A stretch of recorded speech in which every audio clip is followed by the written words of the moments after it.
저는 건축가였습니다. 정확히는 건축가로 살았던 사람이죠. 63년의 인생 중 35년을 설계도 앞에서 보냈습니다. 대한민국 1세대 여성 건축가라는 타이틀이 따라다녔어요. 그게 자랑스러웠던 적도 있었지만 이젠 그냥 제 이름 석자로 불리고 싶었습니다. 오지은, 그게 제 이름이에요. 은퇴 후 저는 제가 마지막으로 설계한 집에서 살고 있습니다. 이름도 거창하게 여백의 집이라고 붙였죠. 전원에 자리한 단층 주택인데 사실 여백이라는 이름은 제 건축 철학의 전부였어요. 채우지 않는 것의 아름다움, 비워둠으로써 완성되는 공간. 그게 제가 평생 추구했던 건축의 본질이었습니다. 집에 들어서면 가장 먼저 눈에 띄는 건 천장의 석가래입니다. 100년도 더 된 한옥을 해체할 때 구해온 거예요. 나무의 결이 세월의 무게를 고스란히 담고 있죠. 저는 그 나무를 그대로 살려서 현대적인 공간에 녹여냈습니다. 낡았지만 고귀하고 오래되었지만 영원한 그런 아름다움이 존재한다는 걸 믿었거든요. 제 유일한 자랑은 딸 수진이었습니다. 32살의 판사, 제가 평생 바라왔던 당당하고 독립적인 여성으로 자라줬어요. 수진이는 어릴 때부터 똑똑했습니다. 공부도 잘했지만 무엇보다 사람을 대하는 태도가 바르고 단정했죠. 저는 딸이 자랑스러웠습니다. 그런 수진이가 결혼한다고 했을 때 저는 당연히 기뻤어요. 상대는 최현석이라는 남자였습니다. 35살, 펀드 매니저, 신흥 부자 집안의 아들이라고 했죠. 첫인상은 나쁘지 않았어요. 단정한 외모에 예의 바른 말투, 수진이를 대하는 태도도 괜찮아 보였습니다. 문제는 그가 처음 저희 집에 인사를 왔을 때 시작됐어요. 현석은 차에서 내리자마자 집을 둘러보기 시작했습니다. 눈빛이 뭔가를 평가하는 사람의 눈빛이었어요. 가격을 매기는 눈빛이랄까. 저는 그 순간 미묘한 불안감을 느꼈습니다. 거실로 안내했죠. 현석은 천천히 집 안을 둘러봤어요. 그의 시선이 천장의 석가래에 머물렀습니다. 저는 그 순간을 기다렸어요. 대부분의 사람들은 그 석가래를 보면 감탄하거든요. 100년 된 나무의 숨결을 느낀다고, 시간의 흔적이 아름답다고 말하죠. 하지만 현석의 입에서 나온 말은 달랐습니다. 이런 건 좀 낡아 보이는데요. 그가 무심하게 말했어요. 이태리산 대리석으로 바꾸면 훨씬 고급스러울 텐데요. 순간 제 심장이 멈춘 것 같았습니다. 낡아 보인다고요. 이태리산 대리석이라고요. 저는 현석의 얼굴을 바라봤어요. 그는 전혀 악의 없는 표정이었습니다. 오히려 친절하게 조언해주는 듯한 얼굴이었죠. 그게 더 화가 났어요. 이 사람은 정말로 모르는 겁니다. 100년 된 나무와 공장에서 찍어낸 대리석의 차이를, 세월의 깊이와 값비싼 재료의 차이를, 본질과 거칠의 차이를. 저는 옅게 미소 지었습니다. 그렇게 생각할 수도 있겠네요. 짧게 대답하고 말았어요. 더 이상 설명하고 싶지 않았습니다. 설명한다고 이해할 사람이 아니라는 걸 직감했거든요. 수진이가 어색하게 중간에서 화제를 돌렸죠. 저는 차를 내왔고 현석은 저희 집이 조용하고 좋다며 몇 마디 더 했습니다. 하지만 저는 이미 알아버렸어요. 이 사람과 저는 다릅니다. 근본적으로 뿌리부터 다른 사람이에요. 현석이 돌아간 후 수진이 조심스럽게 물었습니다. 엄마, 현석이가 실례했죠. 저는 고개를 저었어요. 아니야, 그냥 생각이 다른 거지. 수진이는 미안해하는 표정이었습니다. 저는 딸의 어깨를 토닥였어요. 걱정하지 말라고, 괜찮다고 말했죠. 하지만 괜찮지 않았습니다. 그날 밤 저는 오래 잠을 이루지 못했어요. 현석의 말이 계속 머릿속을 맴돌았습니다. 낡아 보인다는 말, 이태리산 대리석이라는 말, 그 말들이 제 35년의 건축, 인생을 부정하는 것 같았거든요. 며칠 후였습니다. 우편함에서 큼직한 봉투를 발견했어요. 대한민국 건축 대상 심사위원 위촉장이었습니다. 저는 봉투를 들고 한참을 서 있었어요. 건축 대상. 이 나라에서 가장 권위 있는 건축상이죠. 심사위원으로 위촉된다는 건 영광스러운 일이었습니다. 그런데 이상했어요. 저는 왜 이 서류를 보며 현석의 얼굴을 떠올렸을까요? 저는 봉투를 서재 깊숙한 곳에 넣어뒀습니다. 아무에게도 말하지 않았어요. 수진에게도, 현석에게도. 왜 그랬는지는 저도 정확히 모르겠습니다. 다만 직감적으로 알았어요.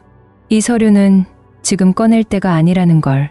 며칠이 지났고 수진이와 현석의 결혼 준비가 본격적으로 시작됐습니다.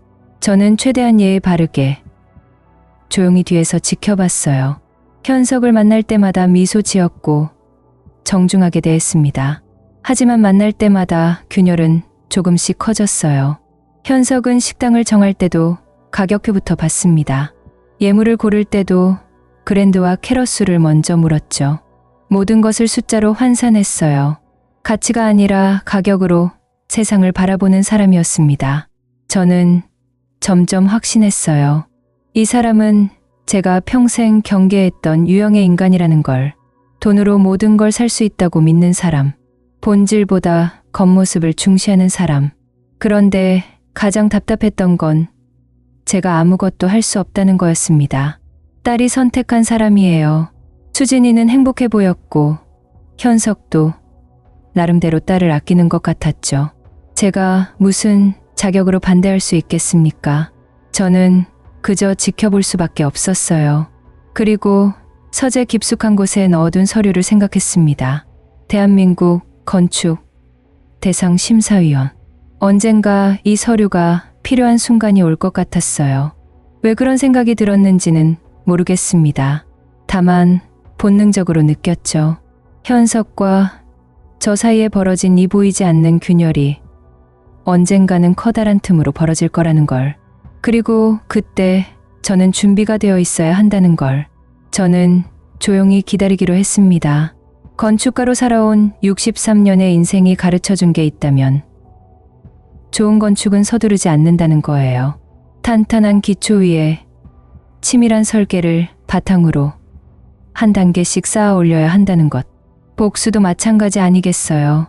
최합철, 이 황금 돼지의 모욕. 결혼식이 끝나고 석 달이 지났습니다. 수진이와 현석은 신혼살림을 차렸어요. 강남의 고층 아파트였죠. 현석의 부모님이 마련해준 집이라고 했습니다. 저는 한번 초대받아 다녀왔어요. 집에 들어서자마자 눈이 부셨습니다. 말 그대로요. 온통 반짝이는 것들로 가득했거든요. 거대한 크리스털 샹들리에, 금박을 입힌 액자들, 이태리산 대리석 테이블, 프랑스 명품 브랜드의 소파. 현석의 어머니인 윤 여사가 자랑스럽게 하나하나 설명해 줬어요. 얼마짜리인지, 어디서 공수한 건지. 저는 그냥 고개만 끄덕였습니다. 수진이는 그 집에서 어색해 보였어요. 제 딸은 원래 소박한 걸 좋아하는 아이였거든요.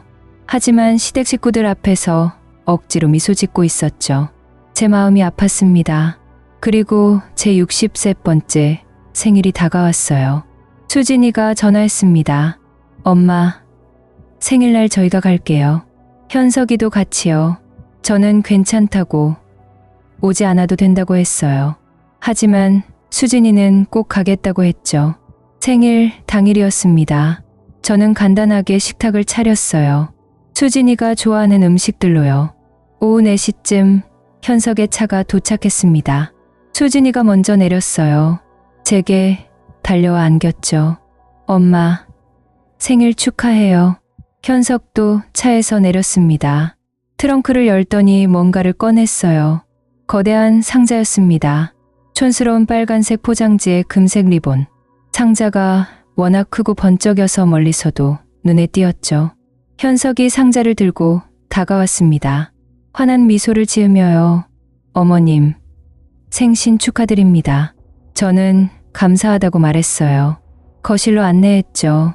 현석이 상자를 테이블 위에 올려놓았습니다. 수진이가 옆에서 조심스럽게 지켜봤어요. 뭔가 불안한 표정이었습니다. 어머님, 열어보세요. 현석이 재촉했어요. 저는 천천히 포장을 뜯었습니다. 상자를 여는 순간 저는 숨이 멎는 줄 알았어요. 황금색 돼지 저금통이었습니다. 정확히는 황금색 도금을 한 거대한 돼지였죠. 크기가 거의 50cm는 됐을 겁니다. 번쩍번쩍 빛나는 게 눈이 아플 정도였어요. 돼지 등에는 동전을 넣는 구멍이 있었고요. 배 밑에는 빨간 천이 깔려 있었습니다. 저는 말문이 막혔습니다. 현석이 득이양양하게 말했어요. 이거 진짜 구하기 힘든 거예요. 홍콩에서 특별 주문한 겁니다. 그가 계속 말을 이었죠. 어머님 댁이 너무 횡해서요. 횡하다고요. 제 집이요. 저희 집처럼 이런 게 하나 있어야 돈도 들어오고 집안이 삽니다. 그 순간 제 머릿속이 하얘졌습니다. 돈이 들어온다고요. 집안이 산다고요. 현석은 정말로 아무렇지 않게 말하고 있었어요. 오히려 저를 위해 좋은 선물을 골랐다는 표정이었죠. 이거 풍수적으로도 엄청 좋대요. 재물은 올려준다고요. 저는 황금 돼지를 내려다봤습니다. 속이 텅 빈 돼지, 번쩍이기만 하는 껍데기. 이게 제가 평생 만들어 온 공간에 어울린다고 생각한 걸까요? 100년 된 석가래와 이 천박한 황금 돼지가 같은 공간에 있어야 한다고 생각한 걸까요?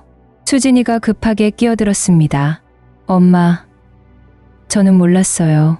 현석이가 혼자. 수진이의 목소리가 떨리고 있었어요. 제 딸도 알고 있었던 겁니다. 이게 얼마나 무례한 선물인지. 저는 침착하게 말했습니다. 귀한 선물이니 잘 보이는 곳에 둬야겠구나. 현석이 환하게 웃었어요. 그러시면 좋죠. 거실 한가운데 두시면 딱이에요.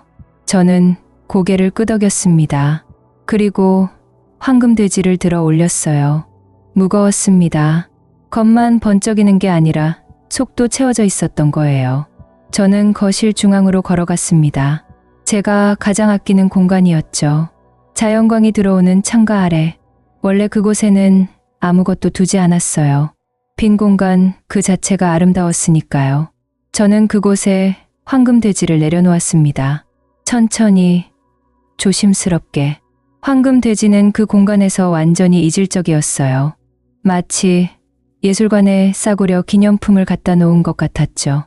하지만 저는 표정 하나 변하지 않았습니다. 참 좋구나. 현석이 만족스러운 표정으로 말했어요. 그죠? 확실히 뭔가 있으니까 달라 보이죠. 달라 보인다고요. 맞습니다. 달라 보였어요. 제 공간이 완전히 망가진 것처럼 보였습니다. 식사를 했습니다.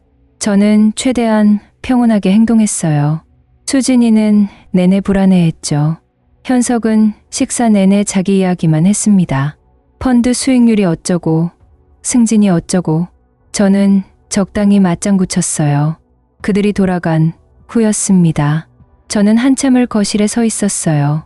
황금 돼지를 바라보면서요. 분노가 치밀어 올랐습니다. 하지만 동시에 차가운 무언가가 제 안에서 응고되는 걸 느꼈어요. 저는 창고로 갔습니다. 황금 돼지가 담겨있던 상자를 가져왔죠. 촌스러운 빨간색 포장지, 금색, 리본. 저는 그것들을 조심스럽게 펼쳐서 상자 안에 다시 넣었습니다. 주름 하나 없이 깔끔하게요. 그리고 상자를 창고 가장 깊숙한 곳에 넣어뒀어요. 먼지 하나 닿지 않게, 습기가 차지 않게, 마치 귀한 보물을 보관하듯이요. 왜 그랬냐고요? 저도 정확히는 몰랐습니다. 다만 본능적으로 알았어요. 이 상자가 언젠가 필요할 거라는 걸. 저는 다시 거실로 돌아왔습니다. 황금 돼지는 여전히 그 자리에서 번쩍이고 있었어요. 제 공간을 모욕하면서요. 제 인생을 조롱하면서요. 제 철학을 비웃으면서요. 저는 그 돼지를 하루 종일 바라봤습니다. 치우지 않았어요. 정확히 현석이 말한 그 자리에 거실 한가운데 둔 채로요. 매일 그것을 보면서 다짐했습니다. 잊지 말자고. 이 모욕을 절대 잊지 말자고. 밤마다 황금돼지가 저를 비웃는 것 같았어요. 그 번쩍이는 표면이 제 얼굴을 일그러뜨려 비추는 것 같았죠. 수진이가 며칠 후 전화했습니다. 울먹이는 목소리였어요. 엄마, 미안해요. 제가 미리 막았어야 했는데. 저는 괜찮다고 했습니다. 정말 괜찮다고. 하지만 괜찮지 않았어요. 저는 창고에 보관해둔 상자를 생각했습니다. 그리고 서재에 넣어둔 또 다른 서류를 생각했죠. 대한민국 건축 대상 심사위원 위촉장. 2개의 조각이 제 손에 있었습니다. 아직은 맞춰지지 않은 퍼즐의 조각들. 하지만 저는 알고 있었어요. 언젠가 이 조각들이 완벽하게 맞춰질 순간이 올 거라는 걸. 그때까지 저는 기다리기로 했습니다. 황금 돼지를 바라보면서, 매일 아침 그것을 보면서 다짐하면서. 건축가는 인내심이 있어야 합니다. 좋은 건물은 하루아침에 지어지지 않으니까요. 복수도 마찬가지였습니다. 황금 돼지와 함께 산지 석 달이 지났습니다. 매일 아침 눈을 뜨면 가장 먼저 보이는 게 그것이었어요. 거실 한가운데서 번쩍이는 황금 돼지. 저는 매번 그것을 보며 다짐했죠. 어느 날 오후였습니다. 현석에게서 전화가 왔어요. 급한 목소리였습니다. 어머님, 저 지금 가도 될까요? 좋은 소식이 있어서요. 1시간 후 현석이 도착했습니다. 평소보다 들뜬 표정이었어요. 차에서 내리자마자 제게 달려왔죠. 어머님, 큰일 났습니다. 아니, 큰 경사가 났어요. 저는 차를 내왔습니다. 현석은 자리에 앉자마자 말을 쏟아내기 시작했어요. 저희 아버지 회사에서 지은 건물이요. 골든 캐슬이라고 있는데요. 저는 고개를 끄덕였습니다. 들어본 적이 있었어요. 강남 한복판에 들어선 초호화 주상복합이었죠. 그게 대한민국 건축 대상 최종 후보에 올랐대요. 현석의 목소리가 흥분으로 떨렸습니다. 믿어지세요. 우리나라에서 가장 권위 있는 상이잖아요. 저는 조용히 차를 마셨습니다. 심장이 두근거리기 시작했어요. 대한민국 건축 대상. 제 서재에 보관된 심사위원 위촉장. 이거 받으면 회사 주가가 폭등한다는데요. 명예는 물론이고요. 현석이 계속 말했습니다. 저희 아버지가 평생 꿈꿔온 거예요. 건축 대상. 저는 천천히 물었어요. 골든 캐슬이 어떤 건물인데? 현석의 눈이 반짝였습니다. 어머님도 건축하셨으니 아시죠? 요즘 대세가 뭔지. 저는 대답하지 않았어요. 화려함이에요. 사람들이 원하는 건 럭셔리함이거든요. 현석이 스마트폰을 꺼내 사진을 보여줬습니다. 골든 캐슬의 외관이었어요. 금빛 유리로 뒤덮인 고층 건물. 현란한 조명, 장식, 거대한 분수대. 제가 평생 경계했던 건축이었습니다. 본질은 없고 거칠에만 있는, 철학은 없고 과시만 있는. 멋있죠? 이게 진짜 명품 건축이에요. 현석이 자랑스럽게 말했습니다. 저는 사진을 보며 생각했어요. 이것이 최종 후보에 올랐다고요. 웃긴 일이었습니다. 이상 돈만으로는 안 됩니다. 현석이 갑자기 진지한 표정으로 말했어요. 근본 있는 명예가 필요하죠. 그래야 진짜 상류층으로 인정받는 거예요. 그 말을 듣는 순간 제 손이 미세하게 떨렸습니다. 근본 있는 명예라고요. 돈으로 살 수 없는 것의 가치를 이제야 깨달은 걸까요? 아니면 그마저도 돈으로 환산하려는 걸까요? 어머님도 건축가시니까 아실 거 아니에요. 이런 상이 얼마나 중요한지. 현석이 말을 이었습니다. 솔직히 저희 아버지는 건축을 전공하신 분은 아니에요. 사업으로 성공하신 거죠. 그의 목소리에 미묘한 열등감이 묻어났습니다. 그래서 이번 상이 더 중요해요. 학벌이나 전공이 아니라 실력으로 인정받는 거잖아요. 저는 조용히 물었습니다. 심사는 어떻게 진행되는데? 현석이 한숨을 쉬었어요. 그게 문제예요. 심사위원단이 완전히 익명이래요. 그가 아쉬운 표정을 지었습니다. 누군지 알 수가 없어요. 로비할 방법도 없고요. 로비라고요.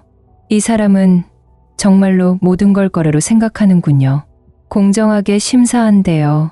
딱 건축 자체만 보고요. 현석의 목소리에 불안감이 스며들었습니다. 근데 저희는 자신 있어요. 골든 캐슬이 얼마나 대단한 건물인데요. 저는 그의 얼굴을 바라봤습니다. 자신감과 불안감이 섞인 표정. 그리고 저는 결심했어요. 이 건물을 직접 봐야겠다고. 심사위원으로서가 아니라 건축가로서 직접 확인해야겠다고. 혹시 제가 한번 가봐도 될까? 제가 말했습니다. 현석의 얼굴이 환해졌어요. 당연하죠. 어머님이 봐주시면 영광이에요. 사흘 후 저는 골든 캐슬에 갔습니다. 혼자요. 현석에게는 조용히 혼자 보고 싶다고 했죠. 건물 앞에 섰을 때의 감정을 어떻게 설명해야 할까요? 압도적이었습니다. 하지만 좋은 의미의 압도감은 아니었어요. 높이가 60층은 됐을 겁니다. 금빛 유리가 햇빛을 반사해 눈이 부셨죠. 입구에는 거대한 금색 사자상이 있었어요. 저는 천천히 안으로 들어갔습니다. 로비는 더 화려했어요. 대리석, 바닥, 황금색 기둥, 천장에는 크리스털 장식이 가득했죠. 하지만 저는 다른 걸 봤습니다. 불편한 동선, 과도한 장식으로 인한 답답함, 사람을 위한 공간이 아니라 과실을 위한 공간. 저는 1시간 동안 건물을 둘러봤어요. 층마다 올라가며 구석구석 살폈죠. 볼수록 명확해졌습니다. 이 건물에는 철학이 없었어요. 그냥 비싼 재료를 때려 박은 것뿐이었죠. 건축가의 고민이 보이지 않았습니다. 거주자에 대한 배려도 없었어요. 오직 겉으로 보이는 화려함만 있었죠. 집으로 돌아왔습니다. 저는 서재로 갔어요. 깊숙이 넣어뒀던 서류를 꺼냈습니다. 대한민국 건축 대상 심사위원 위촉장. 저는 오랫동안 그 서류를 바라봤어요. 그리고 거실로 나왔죠. 황금 돼지가 여전히 그 자리에 있었습니다. 번쩍이면서 저를 조롱하듯이. 저는 웃음이 나왔어요. 처음으로 그 돼지를 보며 웃었습니다. 이제 알겠더군요. 퍼즐의 조각들이 어떻게 맞춰지는지. 황금 돼지, 골든 캐슬, 심사위원 위촉장, 창고에 보관된 촌스러운 상자. 모든 게 연결되기 시작했습니다. 저는 다시 서재로 갔어요. 심사위원 수락 서류에 서명했습니다. 그리고 봉투에 넣어 우편함에 넣었죠. 밤하늘에 별이 빛나고 있었습니다. 저는 하늘을 올려다보며 생각했어요. 현석은 모르고 있습니다. 자신이 얼마나 큰 실수를 저질렀는지, 장모에게 황금돼지를 선물한 게 얼마나 치명적이었는지. 건축가는 디테일을 놓치지 않습니다. 작은 실수 하나가 전체 구조를 무너뜨릴 수 있다는 걸 알거든요. 현석도 곧 배우게 될 겁니다. 사람을 무시하는 것의 대가를, 본질을 경시하는 것의 결과를. 저는 집으로 돌아왔습니다. 황금 돼지를 쓰다듬었어요.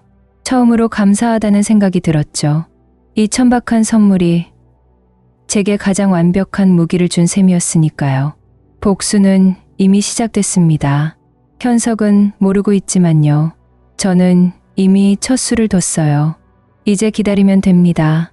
심사 날짜가 다가올 때까지, 현석의 집안이 가장기대에 부풀어 있을 때까지. 그때 제가 움직이면 됩니다. 조용하게, 치밀하게, 완벽하게, 건축가답게요. 심사위원 수락 서류를 보낸 지 이틀 후였습니다. 현석에게서 또 전화가 왔어요. 이번에는 더 들뜬 목소리였죠. 어머님, 저희 어머니가 파티를 여신대요. 윤 여사가 골든 캐슬의 최종 후보 선정을 축하하는 자리를 마련한다고 했습니다.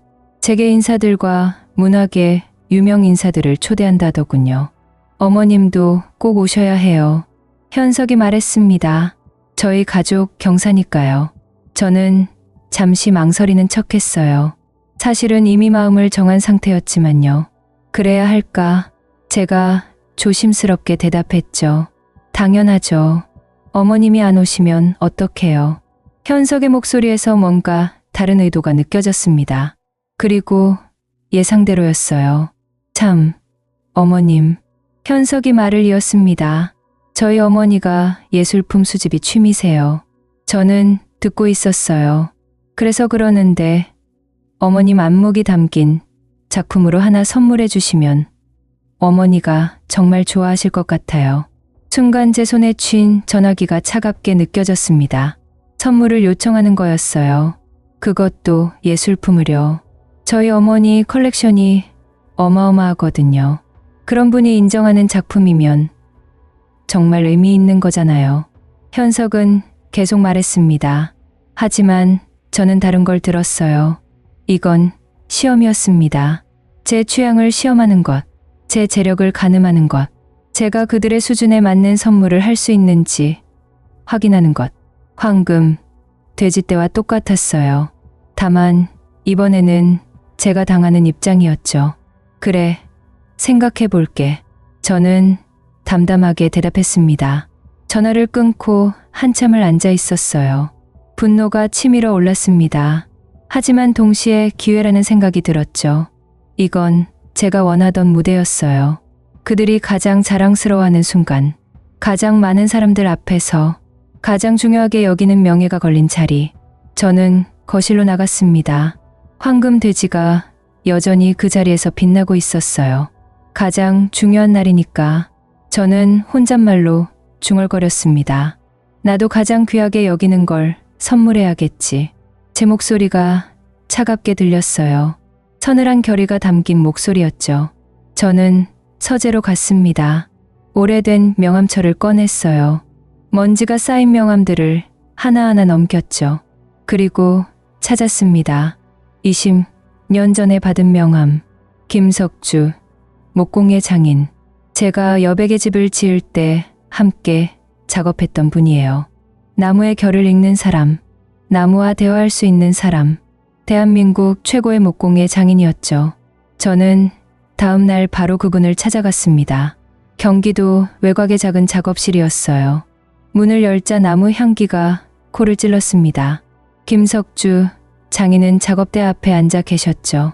20년이 지났지만 여전히 같은 모습이었어요. 오 선생님, 장인이 저를 알아보고 일어났습니다. 오랜만입니다. 우리는 차를 마시며 이야기를 나눴어요. 저는 조심스럽게 부탁을 꺼냈습니다. 제 집 모형을 만들어 주실 수 있을까요? 장인의 눈빛이 반짝였어요. 여백의 집 말씀이십니까? 저는 고개를 끄덕였죠.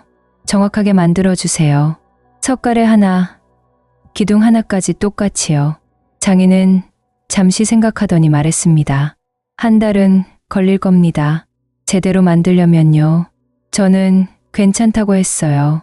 천천히 정성껏 만들어주세요. 그날 저는 집으로 돌아와 도면을 정리했습니다. 여백의 집을 설계했을 때의 모든 자료들, 치수, 재료, 디테일까지 전부요.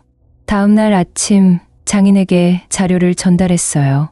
장인은 도면을 보며 감탄했습니다. 역시 오 선생님 작품입니다. 아름답습니다. 저는 미소 지었어요. 한 달이라는 시간이 주어졌습니다. 그 시간 동안 저는 또 다른 준비를 시작했죠. 창고로 갔습니다. 깊숙이 보관해뒀던 상자를 꺼냈어요. 황금, 돼지가 담겨있던 촌스러운 빨간색 상자. 저는 그것을 조심스럽게 닦았습니다. 먼지 하나 남기지 않고요. 그리고 원목 상자를 주문했어요. 고급스럽고 품격 있는 대형 원목 상자를요. 여백의 집 모형이 들어갈 만한 크기로요. 상자 제작자에게 특별히 부탁했습니다. 안에 작은 상자를 하나 더 넣을 수 있게 만들어주세요. 제작자는 고개를 갸우뚱했지만 알겠다고 했죠. 2주일이 지났습니다. 원목 상자가 먼저 도착했어요. 아름다웠습니다. 호두나무로 만든 상자는 무게감이 있었고 표면은 비단처럼 매끄러웠죠. 저는 그 안에 황금돼지 상자를 넣어봤습니다. 딱 맞았어요. 빈 공간에는 제 옛 설계 도면들을 채워 넣었습니다. 마치 귀한 작품을 보호하듯이요. 4주일째 되는 날이었습니다. 김석주 장인에게서 연락이 왔어요. 완성됐습니다. 저는 바로 작업실로 달려갔습니다. 작업대 위에 놓인 모형을 보는 순간 숨이 멎었어요. 완벽했습니다. 제 집이 그대로 그곳에 있었어요. 축소된 크기였지만 모든 디테일이 살아있었죠.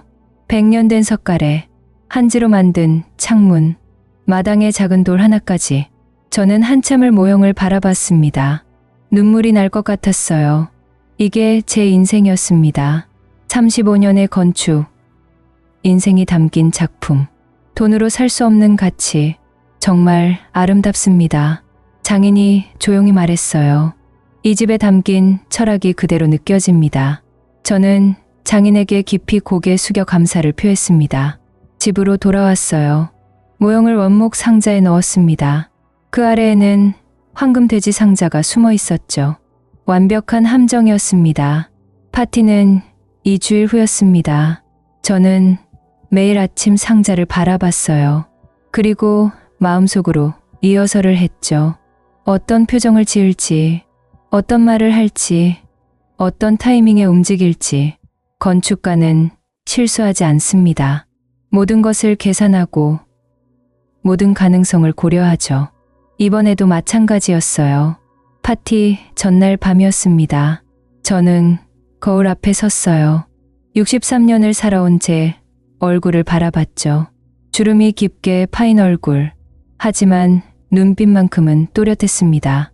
내일이다. 저는 조용히 중얼거렸습니다. 내일 모든 걸 되돌려주는 거야. 황금 돼지를, 모욕을, 경멸을, 그리고 제 존엄을 되찾는 겁니다. 저는 옷장에서 가장 격식 있는 옷을 꺼냈어요. 검은색 한복, 어머니께 물려받은 옥놀이개. 내일은 전쟁터에 나가는 날입니다. 우아하게, 품격 있게, 완벽하게 승리할 겁니다. 그렇게 저는 마지막 밤을 보냈어요. 긴장되지 않았습니다. 오히려 고요했죠. 폭풍, 전야의 고요함. 건축가가 마지막 설계를 완성했을 때의 확신. 내일이면 모든 게 결정됩니다. 파티 당일 아침이었습니다. 햇살이 창문을 통해 쏟아져 들어왔어요. 저는 일찍 눈을 떴습니다. 사실 거의 잠을 이루지 못했죠. 긴장되어서가 아니었어요. 오히려 너무 또렷한 정신 때문이었습니다. 저는 침대에서 일어나 거실로 갔습니다. 황금 돼지가 아침 햇살을 받아 번쩍이고 있었어요. 석 달 동안 매일 아침 봐온 그 모습. 오늘이 마지막입니다. 이 돼지를 보는 마지막 아침이에요. 저는 천천히 돼지에게 다가갔습니다. 손을 뻗어 만져봤죠. 차가운 금속의 감촉. 고마워. 저는 작게 속삭였어요. 정말로 고마웠습니다. 이 천박한 선물이 제게 가장 완벽한 무기를 쥐어줬으니까요. 아침을 먹었습니다. 입맛은 없었지만 억지로 먹었어요. 긴 하루가 될 테니까요. 식사를 마치고 서재로 갔습니다. 책상 서랍을 열었죠. 심사위원 위촉장 사본이 들어 있었어요. 저는 그것을 꺼내 한참 바라봤습니다. 이 작은 종이 한 장이 오늘 모든 걸 바꿀 겁니다. 다시 서랍에 넣었어요. 아직은 때가 아니니까요. 오전 10시였습니다. 옷을 입기 시작했어요. 검은색 한복을 꺼냈죠. 천천히 정성스럽게 입었습니다. 저고리를 입고 치마를 입고 매듭 하나하나를 정확하게 묶었어요. 거울 앞에 섰습니다. 63년을 살아온 여자가 거기 서 있었어요. 주름진 얼굴이지만 눈빛만큼은 날카로웠죠. 어머니께 물려받은 옥놀이개를 달았습니다. 할머니 때부터 내려온 거예요. 100년도 더 된 물건이죠. 진짜 가치는 이런 겁니다. 시간과 역사가 쌓인 것. 황금, 도금 따위와는 차원이 다른 거예요. 머리를 빗었습니다. 하얀 머리카락이 섞여 있었어요. 세월의 흔적이었죠. 저는 그것을 숨기지 않았습니다. 오히려 당당하게 드러냈어요. 정오가 되었습니다. 원목 상자를 확인했어요. 거실 한쪽에 놓여 있던 상자. 뚜껑을 열어봤습니다. 겹겹이 쌓인 설계 도면들. 그 아래 숨어있는 황금 돼지 상자. 완벽했어요. 모든 게 계획대로였죠. 상자를 다시 닫았습니다. 무거웠어요. 단순히 무게 때문만은 아니었죠. 그 안에 담긴 의미 때문이었습니다.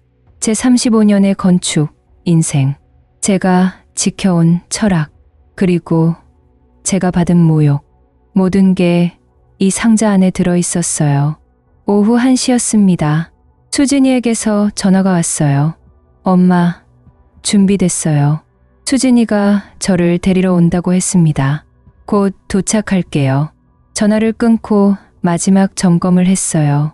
옷차림, 상자, 마음가짐, 모든 게 준비됐습니다. 거울을 다시 한번 봤어요. 제 눈빛이 차분했습니다. 떨림도 없었고 불안함도 없었죠. 오직 확신만 있었어요. 수진이의 차가 도착했습니다. 저는 원목 상자를 들고 밖으로 나갔어요. 묵직한 무게가 팔에 느껴졌죠. 수진이가 차에서 내렸습니다. 제 모습을 보더니 눈이 커졌어요. 엄마, 정말 멋있어요. 수진이가 말했습니다. 저는 미소 지었어요. 선물이 좀 무거우니 트렁크에 넣자. 수진이가 상자를 받아 트렁크에 실었습니다. 조심스럽게 귀한 물건 다루듯이요. 차에 탔어요. 현석도 함께 있었습니다. 어머님, 오늘 정말 중요한 날이에요. 현석이 들뜬 목소리로 말했죠. 제게 인사들이 다 온대요. 언론사 사람들도요. 저는 조용히 듣고 있었습니다. 어머님이 가져오신 선물. 저희 어머니가 정말 좋아하실 거예요. 현석의 기대에 찬 목소리. 저는 창밖을 바라봤어요. 강남으로 향하는 길, 높은 빌딩들이 스쳐 지나갔죠. 차는 1시간쯤 달렸습니다. 고급 호텔 앞에 도착했어요. 발레 파킹 직원이 달려왔습니다. 현석이 트렁크에서 상자를 꺼냈죠. 어머님, 제가 들게요. 현석이 상자를 들려고 했어요. 아니야. 저는 단호하게 말했습니다. 내가 직접 들고 가야지. 현석이 당황한 표정을 지었지만 저는 상자를 받아들었어요. 무거웠지만 견딜만 했죠. 호텔 로비로 들어갔습니다. 화려한 샹들리에가 머리 위에서 빛나고 있었어요. 엘리베이터를 타고 올라갔습니다. 20층. 최상층의 연회장이었죠. 문이 열렸습니다. 복도를 따라 걸었어요. 멀리서 음악 소리와 사람들의 웃음소리가 들렸죠. 제 심장이 천천히 뛰었습니다. 규칙적이고 차분하게. 저는 준비가 되어 있었어요. 35년의 건축가. 인생이 저를 이 순간을 위해 준비시켰습니다. 좋은 건축은 서두르지 않습니다. 단단한 기초 위에 한 단계씩 쌓아 올리죠. 복수도 마찬가지예요. 연회장 문 앞에 섰습니다. 도어맨이 문을 열어줬어요. 안에서 환한 빛과 소음이 쏟아져 나왔습니다. 100여 명은 되어 보이는 사람들, 모두 화려한 옷차림이었죠. 저는 숨을 깊이 들이마셨습니다. 그리고 발걸음을 내디뎠어요. 품격 있게, 당당하게, 건축가답게. 제 손에는 원목 상자가 들려 있었습니다. 그 안에는 여백의 집 모형이 있었고 그 아래에는 황금 돼지 상자가 숨어 있었죠. 완벽한 설계, 완벽한 함정. 이제 시작입니다. 제가 받은 모욕을 오늘 이 자리에서 모두 되돌려줄 겁니다. 우아하게, 품위 있게, 그리고 완벽하게. 저는 연회장 안으로 들어갔습니다. 수많은 시선이 저를 향했어요. 정확히는 제가 든 상자를 향했죠. 윤 여사가 저를 발견했습니다. 환한 미소를 지으며 다가왔어요. 어머님, 오셨어요. 윤 여사의 목소리는 달콤했습니다. 하지만 그 눈빛은 제가 든 상자를 향하고 있었죠. 이게 뭔가요? 윤 여사가 물었습니다. 저는 차분하게 대답했어요. 선물입니다. 제 목소리는 평온했습니다. 마치 고요한 호수 같았죠. 하지만 그 호수 밑에는 폭풍이 기다리고 있었습니다. 윤 여사가 제 옆으로 바짝 붙었습니다. 상자를 보는 눈빛이 탐욕스러웠어요. 어머, 이 상자부터가 예사롭지 않네요. 윤 여사가 감탄했습니다. 주변 사람들도 하나둘 모여들기 시작했어요. 호두나무로 만든 거대한 원목 상자.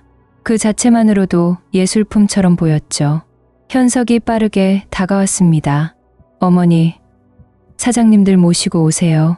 선물 개봉을 하시는 게 좋을 것 같아요. 윤 여사의 얼굴에 환한 미소가 번졌어요. 기다렸다는 듯이 손뼉을 쳤죠. 여러분, 잠시만 주목해 주세요. 윤 여사의 목소리가 연회장에 울려 퍼졌습니다. 사람들이 우르르 몰려왔어요. 재계 인사들, 문화계 유명 인사들, 언론사 사람들까지. 저는 상자를 테이블 위에 조심스럽게 내려놓았습니다. 묵직한 소리가 났죠. 윤 여사가 제 옆에 섰습니다. 현석도, 수진이도 옆에 있었어요. 100여 명의 시선이 저를 향했습니다. 정확히는 상자를 향했죠. 저는 심호흡을 했어요. 천천히, 깊게. 제 손이 떨리지 않았습니다. 심장이 차분하게 뛰었죠. 35년의 건축가. 인생이 이 순간을 위해 준비시켰어요. 이 선물은 특별히 준비한 겁니다. 저는 침착하게 말했습니다. 사부인께서 예술을 사랑하신다고 들었어요. 윤 여사가 기대에 찬 표정으로 고개를 끄덕였습니다. 저는 상자 뚜껑에 손을 올렸어요. 천천히, 아주 천천히 열기 시작했죠. 뚜껑이 열리는 순간 사람들이 숨을 죽였습니다. 상자 안에 겹겹이 쌓인 종이들이 보였어요. 설계 도면이었습니다. 오래된, 누렇게 바랜 도면들.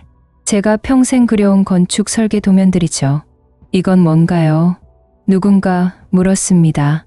저는 도면 한 장을 조심스럽게 들어 올렸어요. 제 설계 도면입니다. 35년 동안 그려온 것들이죠.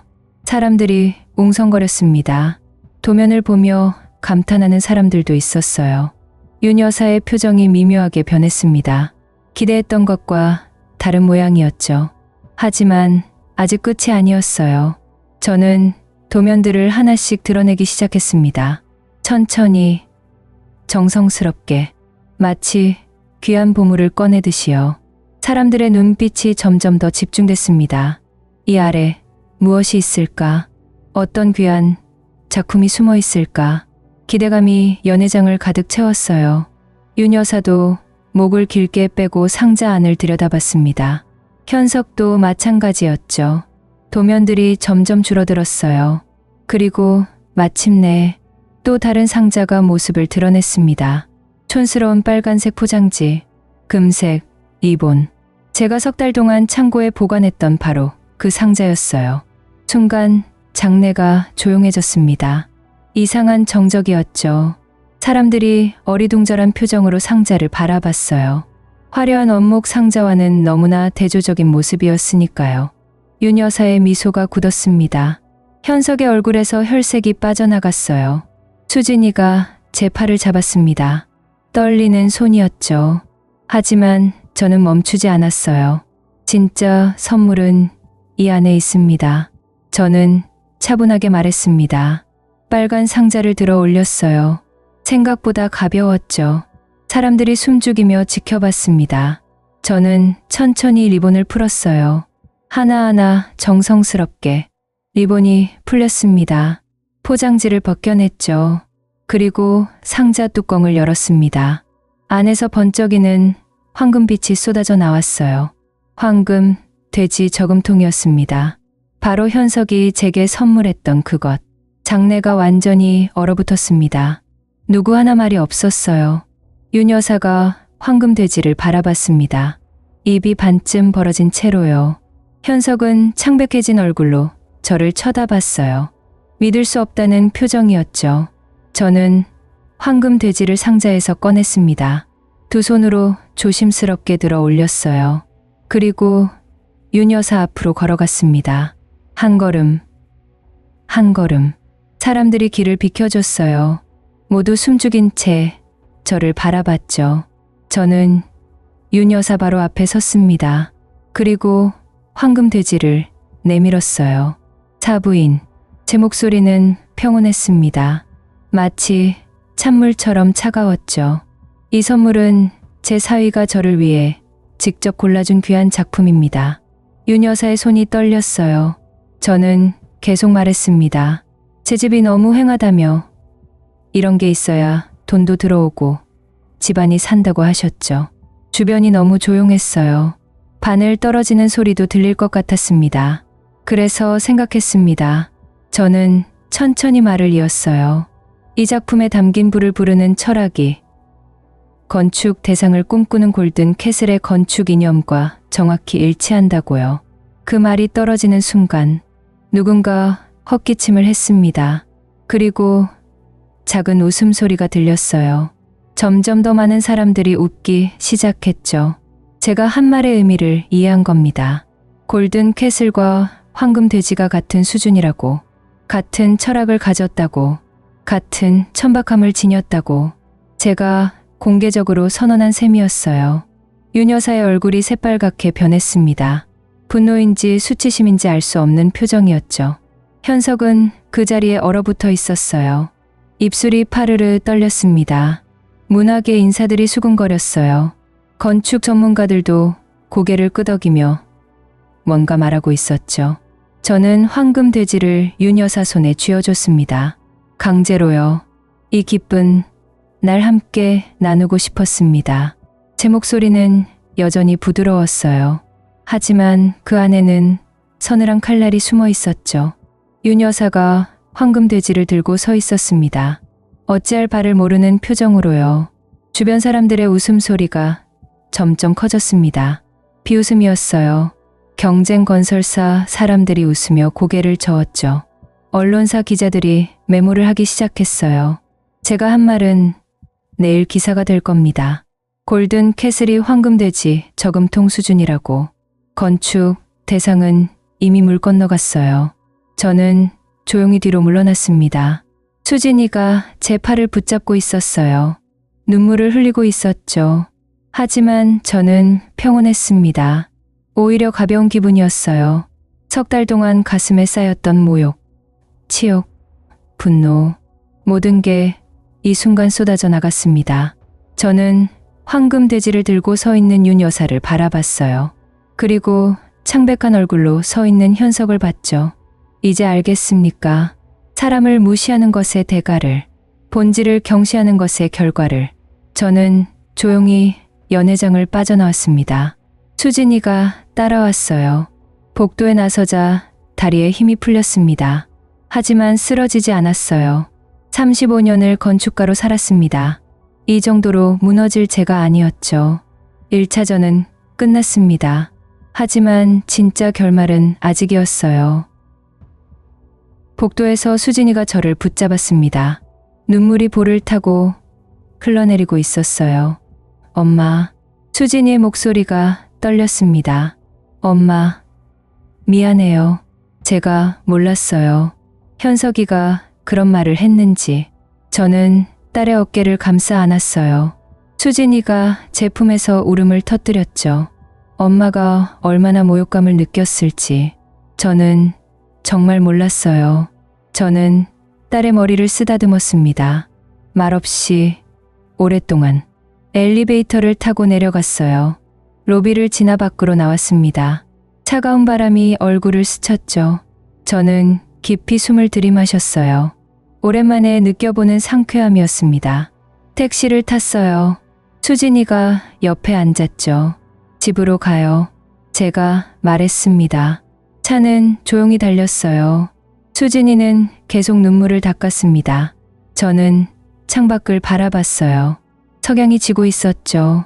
집에 도착했습니다. 여백의 집, 제가 설계한 제 철학이 담긴 집. 현관문을 열고 들어갔어요. 거실이 보였습니다. 텅 빈 거실 한가운데 황금 돼지가 놓여 있던 자리가 비어 있었죠. 처음으로 그 공간이 제대로 숨을 쉬는 것 같았어요. 수진이가 제 손을 잡았습니다. 엄마, 현석이랑 진지하게 이야기해야 할 것 같아요. 저는 고개를 끄덕였어요. 그래야지. 수진이는 그날 밤 집에 머물렀습니다. 오랜만에 딸과 함께 차를 마셨죠. 밤이 깊어갔어요. 우리는 많은 이야기를 나눴습니다. 다음 날 아침이었습니다. 신문을 펼쳤어요. 예상대로였습니다. 기사가 나와 있었죠. 골든 캐슬, 건축 철학 논란. 건축가 오지은, 파티장에서 신랄한 비판, 황금, 돼지 선물 사건, 업계 화제. 기사들은 제가 한 행동을 다양하게 해석했습니다. 어떤 기사는 통쾌하다고 했고, 어떤 기사는 예술가의 자존심이라고 했죠. 하지만 공통점이 있었어요. 모두 골든 캐슬의 건축 수준을 의심했습니다. 철학 없는 건축, 과시만 있는 건물, 돈으로 때려박은 바벨탑. 기사 제목들이 쏟아졌어요. 저는 신문을 덮었습니다. 더 이상 볼 필요가 없었죠. 2주일이 지났습니다. 건축 대상 심사 결과가 발표됐어요. 골든 캐슬은 탈락했습니다. 최종 후보에서 제외됐죠. 심사평이 공개됐습니다. 철학 없는 자본의 과시, 건축의 본질을 망각한 거칠에, 거주자가 아닌 관람자를 위한 건물. 혹독한 평가였어요. 하지만 정확한 평가였죠. 저도 심사위원 중 한 명이었으니까요. 제 평가도 그 안에 들어 있었습니다. 현석의 아버지 회사 주가가 폭락했다는 소식이 들렸어요. 수십억의 손실이라고 했죠. 윤 여사는 한동안 사교계에 나타나지 않았다고 합니다. 창피해서 못 나온다는 소문이었어요. 현석에게서 연락이 왔습니다. 수진이를 통해서요. 용서를 구하고 싶다고 했습니다. 직접 찾아뵙고 싶다고 했죠. 저는 거절하지 않았어요. 사흘 후였습니다. 현석이 찾아왔어요. 문을 열자 완전히 달라진 모습이었습니다. 핏기 없는 얼굴, 풀이 죽은 어깨. 어머님. 현석이 고개를 숙였습니다. 깊이, 아주 깊이. 죄송합니다. 저는 그를 거실로 안내했어요. 황금, 돼지가 없는 거실. 현석은 그 빈 공간을 바라봤습니다. 무엇을 생각하는지 알 수 있었어요. 앉으렴. 저는 차분하게 말했습니다. 현석이 조심스럽게 앉았어요. 저는 차를 내왔죠. 어머님, 저는 정말 몰랐습니다. 현석이 떨리는 목소리로 말했어요. 제가 얼마나 무례했는지, 얼마나 어머님을 모욕했는지. 저는 차를 마시며 듣고 있었습니다. 저는 모든 걸 돈으로만 봤어요. 가격표로만 사람을 판단했죠. 현석의 눈에 눈물이 맺혔습니다. 황금, 돼지를 선물할 때도 그랬어요. 비싸니까 좋은 거라고 생각했습니다. 저는 찻잔을 내려놓았어요. 그래서 배웠니? 제가 조용히 물었습니다. 본질이 무엇인지, 가치가 무엇인지. 현석이 고개를 떨궜습니다. 배웠습니다. 뼈저리게요. 저는 현석을 바라봤어요. 진심이 느껴졌습니다. 현석아, 제가 처음으로 이름을 불렀어요. 사람을 존중하는 법을 배워라. 그게 제일 중요한 거다. 현석이 고개를 끄덕였습니다. 네, 어머님, 명심하겠습니다. 그날 현석은 오래 앉아 있지 않았어요. 저도 오래 붙잡지 않았죠. 하지만 무언가 시작된 것 같았습니다. 진짜 관계의 시작. 존중에 기반한 관계요. 한 달이 지났습니다. 김석주 장인에게서 연락이 왔어요. 여백의 집 모형을 보내준다고 했습니다. 며칠 후 택배가 도착했어요. 조심스럽게 포장된 상자였죠. 저는 천천히 상자를 열었습니다. 그리고 모형을 꺼냈어요. 아름다웠습니다. 제 집이 그대로 그곳에 있었어요. 저는 모형을 거실 한가운데 놓았습니다. 황금, 돼지가 있던 바로 그 자리예요. 완벽했어요. 이 자리에 있어야 할 것이 제 자리를 찾은 겁니다. 돈으로 살 수 없는 가치, 시간이 쌓인 아름다움, 철학이 담긴 건축. 그게 바로 제 인생이었습니다. 저는 한참을 모형을 바라봤어요. 35년의 건축, 인생이 그 작은 모형 안에 담겨 있었죠. 복수는 끝났습니다. 제 존엄을 되찾았어요. 하지만 더 중요한 건 따로 있었습니다. 현석이 배웠다는 것, 수진이가 깨달았다는 것, 그리고 저 자신이 증명했다는 것. 63년을 살아온 한 사람의 가치를요. 해가 저물고 있었어요. 석양빛이 모형을 비췄습니다. 작은 석가래에 빛이 반짝였어요. 100년 된 나무의 결이 살아 숨 쉬었죠. 저는 미소 지었습니다. 오랜만에 느껴보는 평온함이었어요. 황금, 돼지는 이제 없습니다. 하지만 제 철학은 여전히 살아있어요. 그리고 그게 제일 중요한 거 아니겠습니까? 모형을 거실에 놓은 지 며칠이 지났습니다. 그날 오후 수진이 찾아왔어요. 혼자였습니다. 딸의 얼굴이 심각했어요. 무언가 결심한 표정이었죠. 엄마, 이야기 좀 해도 될까요? 저는 차를 끓였습니다. 수진이와 마주 앉았어요. 현석이랑 진지하게 대화했어요. 수진이가 입을 열었습니다. 존중을 배우지 못하면 함께할 수 없다고 말했어요. 저는 딸을 바라봤습니다. 수진이의 눈빛이 단단했어요. 엄마를 그렇게 대한 사람과 계속 살 수는 없거든요. 제 가슴이 뭉클했습니다. 딸이 이렇게 컸구나. 현석이가 뭐래? 제가 조심스럽게 물었어요. 바꾸겠대요. 진짜로 배우고 싶대요. 수진이의 목소리가 떨렸습니다. 근데 엄마, 사람이 쉽게 바뀔까요? 저는 잠시 생각했어요. 그리고 천천히 말했죠. 시간이 필요하지. 하지만 진심이 있다면 가능해. 수진이가 고개를 끄덕였습니다. 그날 이후 현석은 자주 찾아왔어요. 하지만 예전과는 달랐습니다. 말수가 줄었어요. 듣는 시간이 늘었죠. 저에 대해 물어보기 시작했습니다. 건축에 대해서, 제 인생에 대해서, 제가 중요하게 여기는 것들에 대해서. 처음에는 어색했어요. 하지만 점차 자연스러워졌죠. 어느 날 현석이 물었습니다. 어머님, 건축을 배우고 싶은데 책 좀 추천해 주실 수 있나요? 저는 놀랐어요. 진심인가 싶었죠. 서재로 가서 책 몇 권을 꺼냈습니다. 제가 젊었을 때 읽었던 책들이었어요. 천천히 읽어봐라. 급하게 읽지 말고. 현석이 책을 받아 들었습니다. 진지한 표정이었어요. 2달이 지났습니다. 현석이 책을 읽고 또 찾아왔어요. 어머님, 이 부분이 이해가 안 가는데요. 그는 정말로 읽었더군요. 질문이 구체적이었습니다. 저는 천천히 설명해 줬어요. 건축의 본질에 대해서, 공간의 의미에 대해서. 현석은 메모하며 들었습니다. 예전 같으면 상상도 못할 일이었죠. 계절이 바뀌었습니다. 가을이 깊어졌어요. 제 정원의 나무들이 단풍으로 물들었습니다. 매일 아침 나가서 나무를 돌봤어요. 물을 주고 낙엽을 쓸고. 그게 제 일상이었죠. 어느 토요일 아침이었습니다. 문 두드리는 소리가 들렸어요. 문을 열자 수진이와 현석이 서 있었습니다. 손에 뭔가 들고 있었어요. 작은 나무 화분이었죠. 어머님, 저희가 정원에 심고 싶은 나무가 있어요. 현석이 말했습니다. 목소리가 예전과 달랐어요. 조심스럽지만 따뜻했죠. 저는 그들을 정원으로 안내했습니다. 아침 햇살이 따스했어요. 여기 심으면 어떨까요? 현석이 정원 한쪽을 가리켰습니다. 좋은 자리였어요.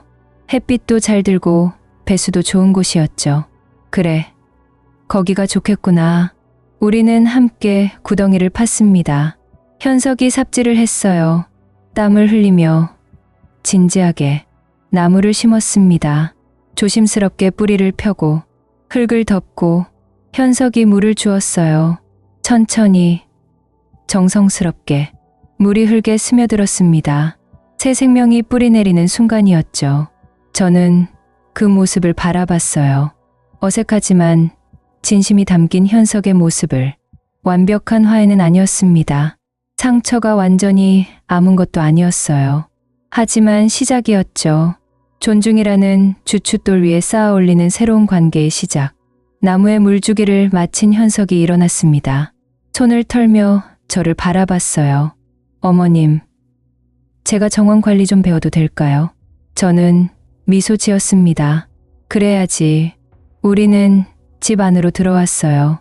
거실에 노인 여백의 집 모형이 보였습니다. 현석이 그 앞에 멈춰 섰어요. 한참을 바라보더니 말했죠. 정말 아름답습니다. 그의 목소리에 진심이 담겨 있었어요. 이제 알겠어요. 어머님이 지키려 했던 게 뭔지. 저는 고개를 끄덕였습니다. 점심을 함께 먹었어요. 간단한 식사였지만 마음이 편했습니다. 현석이 설거지를 자청했어요. 서투르지만 정성스럽게 했죠. 그들이 돌아간 후였습니다. 저는 정원으로 나갔어요. 새로 심은 나무가 바람에 흔들리고 있었습니다. 작지만 단단한 나무였어요. 시간이 지나면 자랄 겁니다. 뿌리를 깊이 내리고 가지를 넓게 펼치겠죠. 관계도 마찬가지 아니겠어요. 천천히 정성스럽게 가꿔가는 거죠. 저는 하늘을 올려다봤습니다. 구름 한 점 없이 맑았어요. 63년을 살았습니다. 건축가로, 어머니로, 한 사람으로 많은 것을 지었죠. 건물도 짓고 관계도 짓고 때로는 무너뜨려야 할 때도 있었어요. 황금, 돼지처럼 잘못 놓인 것들을요. 하지만 다시 짓는 게 중요합니다. 올바른 기초 위에 바른 방법으로. 저는 집 안으로 들어왔어요. 거실 한가운데 노인 모형을 바라봤습니다. 여백의 집, 제 인생이 담긴 집, 비움의 아름다움, 본질의 가치, 시간이 만든 품격. 그게 전부였습니다. 제가 평생 추구했던 것, 제가 끝까지 지켜낸 것. 창밖으로 정원이 보였어요. 현석이 심은 나무가 햇살을 받고 있었죠. 작은 시작이었습니다. 하지만 의미 있는 시작이었어요. 건축가는 압니다. 모든 위대한 건물이 작은 주춧돌에서 시작된다는 것을. 오늘 우리가 놓은 주춧돌은 존중이었습니다. 그 위에 천천히 쌓아 올리면 됩니다. 시간이 걸리겠죠. 인내가 필요할 겁니다. 하지만 저는 기다릴 수 있어요. 건축가니까요. 좋은 건축은 서두르지 않습니다. 탄탄하게 한 단계씩. 저는 소파에 앉았습니다. 모형을 바라보며 차를 마셨어요. 평온했습니다. 오랜만에 느껴보는 진짜 평온함이었죠. 황금, 돼지는 사라졌습니다. 하지만 제 철학은 여전히 살아있어요. 여백의 집 모형이 그것을 증명합니다. 정원의 새 나무가 그것을 보여주죠. 그리고 무엇보다 현석의 변화가 그것을 확인시켜줍니다. 사람은 변할 수 있습니다. 진심이 있다면요. 저는 그것을 믿습니다. 건축가로 살아온 63년이 가르쳐준 것. 무너진 것은 다시 지으면 됩니다. 이번에는 제대로, 바르게. 해가 기울고 있었어요. 석양빛이 모형을 비췄습니다. 작은 석가래에 빛이 반사됐죠. 아름다웠습니다. 저는 눈을 감았어요. 깊이 숨을 들이마셨습니다. 이제 정말 끝났습니다. 제 복수도, 제 싸움도, 그리고 새로운 시작이 열렸죠. 존중 위에 세워지는 관계라는 새 건축물. 저는 미소 지었습니다. 건축가의 미소였어요. 완성을 본 건축가의 만족스러운 미소.